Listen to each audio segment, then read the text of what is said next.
গুরুদেব, আমি খুবই কষ্টে আছি। আজ সকালে বাইরে দেখলাম ঝড়ে এক ধনীর বাড়ি একদম ঠিক আছে, কিন্তু গ্রামের এক গরিবের ছোট ঘর পুরো ভেঙে গেছে। এটা দেখে আমার মনে হলো পৃথিবীতে কোনো বিচার নেই।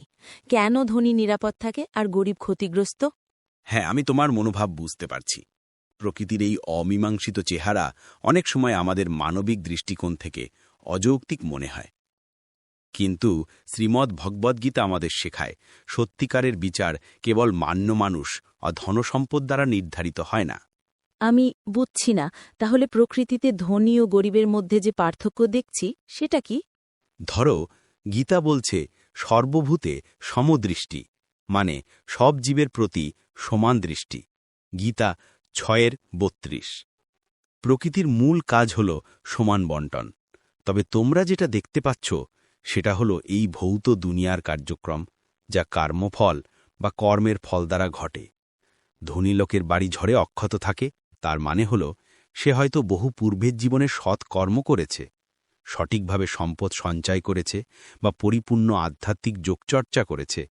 আর গরিবের ঘর ধ্বংস হয়, তার মানে এই নয় যে প্রকৃতির অন্যায় হয়েছে, এটি তার বর্তমান ও অতীত জীবনের কর্মের ফল। গুরুদেব, তাহলে কি আমরা শুধু ধনসম্পদ বা সামাজিক অবস্থানের দ্বারা বিচার করছি? ঠিক তাই।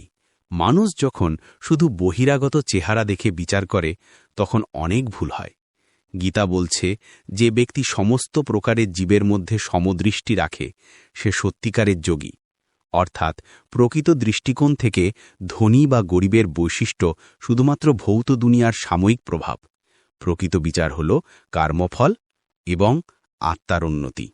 তবে গুরুদেব, আমি যদি কোনো গরিবকে সাহায্য করি, সে কি তার ভবিষ্যতে নিরাপদ হবে? নিশ্চয়ই। গীতা শেখায় নিঃস্বার্থভাবে অন্যের কল্যাণে লিপ্ত হও। তুমি তার জন্য ভগবানীয় দৃষ্টিকোণ থেকে সাহায্য করলে তুমি তার ভবিষ্যৎ কর্মফল পরিবর্তন করতে সাহায্য করছ। ঝড় বা দুর্যোগ হল সাময়িক, প্রকৃতি শক্তি যা দেখায় সেটা শুধুই কর্মফলের ফল। তাহলে আমরা কি এই ভৌত পার্থক্য দেখে হতাশ হই? না, গীতা আমাদের শেখায় তুমি শুধু কর্ম করো, ফলের জন্য নয়। তুমি যত্ন সহকারে ঘর বানাও, মানুষকে সাহায্য করো, তবে ফলের চিন্তা করো না। ঝড় আসবে, যাবে, কেউ ঠিক থাকবে, কেউ ক্ষতিগ্রস্ত হবে।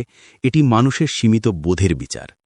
গুরুদেব, আমি বুঝতে পারছি, কিন্তু আমি এখনো দুঃখিত এই অসমতা দেখে। দুঃখ অনুভব করা স্বাভাবিক, কিন্তু জ্ঞানী ব্যক্তি জানে প্রকৃত জ্ঞান হল অসমতার পেছনের কারণ বোঝা। গীতায় বলা হয়েছে, অজ্ঞ মানুষেরা ভৌত শক্তির দমন দেখে আনন্দ বেদনা অনুভব করে, কিন্তু জ্ঞানীরা তাদের সমতায় থাকে।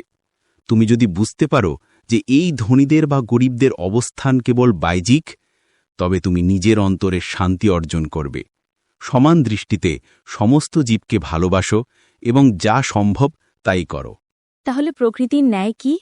প্রকৃতির ন্যায় হল কর্মফল এবং ধর্ম অনুযায়ী। ঝড়ের ধ্বংস যা আমরা দেখি তা মানুষের সীমিত বোধে অন্যায় মনে হয়, কিন্তু যিনি সবকিছু সমানভাবে দেখেন তিনি জানেন এটি স্রষ্টার পরিকল্পনার অংশ। গীতায় বলা হয়েছে, যে ব্যক্তি অদ্বিতীয় স্রষ্টার প্রতি সমর্পিত সে সমস্ত বিপদ আপদ থেকে মুক্ত থাকে। গুরুদেব, তাহলে আমি কি করতে পারি? তুমি নিজের কর্মকে সুন্দর করো, গরিবের সাহায্য করো, প্রকৃতিকে সম্মান করো এবং নিজের অন্তরকে সমান দৃষ্টিতে ভরা রাখো।